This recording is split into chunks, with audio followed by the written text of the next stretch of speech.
కాంగ్రెస్ ఏడాది పాలనలో గర్వించదగినది ఏమీ లేదని మాజీ మంత్రి ఎమ్మెల్యే హరీష్ రావు విమర్శించారు.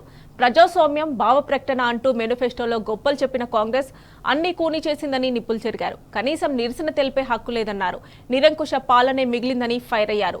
రాజకీయ కక్షతో అక్రమ కేసులు పెట్టిస్తున్నారని మండిపడ్డారు.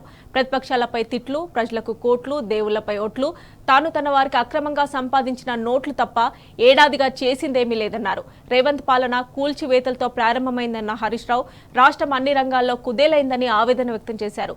కాంగ్రెస్ ఏడాది పాలనపై తెలంగాణ భవన్ వేదికగా హరీష్ రావు ఛార్జ్ షీట్ విడుదల చేశారు. పాలన చూస్తే ఏమున్నది గర్వకారణం.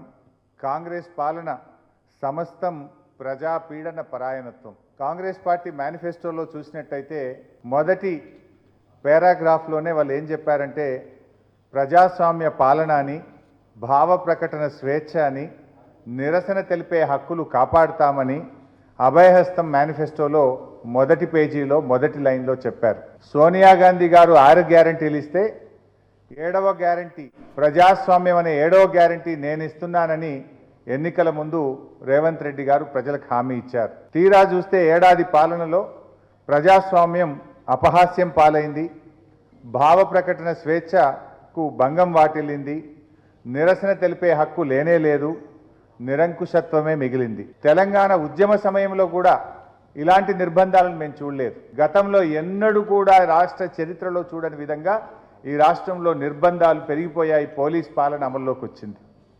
అసలు స్కూళ్ళ ముందు పోలీస్ పికెట్లు చూసామా ఎప్పుడన్నా? గురుకుల పాఠశాలల ముందు పోలీస్ పికెట్ల గురించి ఎన్నడన్నా విన్నామా అని నేను అడుగుతా ఉన్నా. చివరికి ముఖ్యమంత్రి గారి స్వంత గ్రామానికి వెళ్ళాలంటే లోకల్ పోలీస్ స్టేషన్లో అనుమతి తీసుకొని పోవాలన్నట. ఎప్పుడన్నా విన్నామా ఇలాంటి పరిస్థితి? పోలీసుల చేత పోలీసుల కుటుంబాలనే కొట్టించినటువంటి గనుడు ఈరోజు మన రాష్ట్ర ముఖ్యమంత్రి గారు. మీడియాపై ఆంక్షలు విధించాడు. సోషల్ మీడియా పైన ఎన్నో కేసులు పెట్టిస్తూ ఉన్నాడు రేవంత్ రెడ్డి గారు. రాజకీయ కక్షతో బీఆర్ఎస్ పార్టీ నాయకుల మీద, ప్రశ్నించే గొంతుల మీద అనేక తప్పుడు కేసులు పెట్టిస్తూ ఉన్నారు. చివరికి చదువుకునే లైబ్రరీల్లో లాఠీ చార్జులు, నిరుద్యోగుల కన్నీళ్లతో అశోక్ నగర్ శోకనగరంగా మారిపోయింది.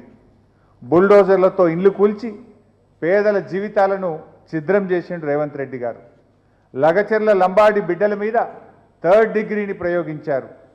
రేవంత్ పాలనను క్లుప్తంగా చెప్పాలంటే ప్రతిపక్షాలకేమో తిట్లు, ప్రజలకేమో కొట్లు, దేవుళ్ళ మీదనేమో ఓట్లు, తాను తన వారికి అక్రమంగా సంపాదించిన నోట్లు. ఇక ప్రజా దర్బార్ మేనిఫెస్టోలో 2వ పారాగ్రాఫ్లో చెప్పారు, గత కాంగ్రెస్ ప్రభుత్వంలాగా ముఖ్యమంత్రి గారు తన క్యాంపు కార్యాలయంలో ప్రతిరోజు ప్రజల్ని కలుస్తారు. అది మొదటి రోజు ఒక 5 నిమిషాలతో అయిపోయింది. కనీసం మంత్రులు కూడా ప్రజా దర్బార్కు పోలేదు. అంటే ప్రజలను కలిసే అవకాశమే లేకుండా పోయింది. చివరికి ముఖ్యమంత్రి గారు సెక్రటరియట్లో ఉండే 6th ఫ్లోర్కు ఎవరిని పోనీయరు. లిఫ్టు కేవలం ముఖ్యమంత్రి గారు తప్ప ఏ లిఫ్ట్ కూడా 6th ఫ్లోర్కు పోకుండా అన్ని లిఫ్ట్లను బ్లాక్ చేశారు. దానికి మీరు జర్నలిస్టులే సాక్ష్యం.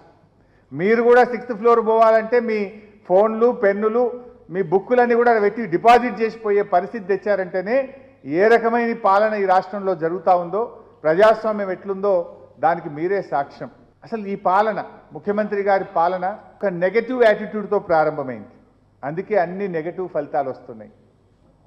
అసలు ఆయన ప్రారంభమే నేను ప్రజాభవన్ ముందు ఇనుప కంచెలు గులగొడుతున్నా అని ఆయన ప్రారంభమే కూల్చివేతలతో ప్రారంభమైంది. ఆయన అడుగులన్నీ నెగటివ్ యాటిట్యూడ్తోనే ప్రారంభమైనాయి.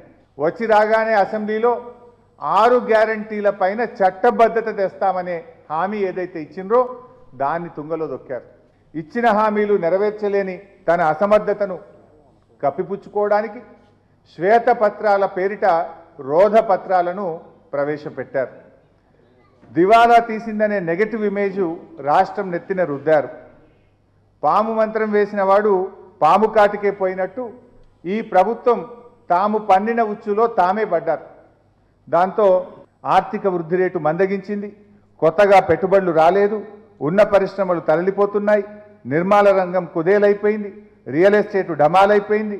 అంటే రేవంత్ యొక్క ఇమ్మెచ్యూరిటీ, ఇన్క్యాపబిలిటీ, నెగటివ్ యాటిట్యూడ్ వల్ల రాష్ట్రం అన్ని రంగాల్లో కూడా నిస్తేజం అలుముకుంటా ఉంది.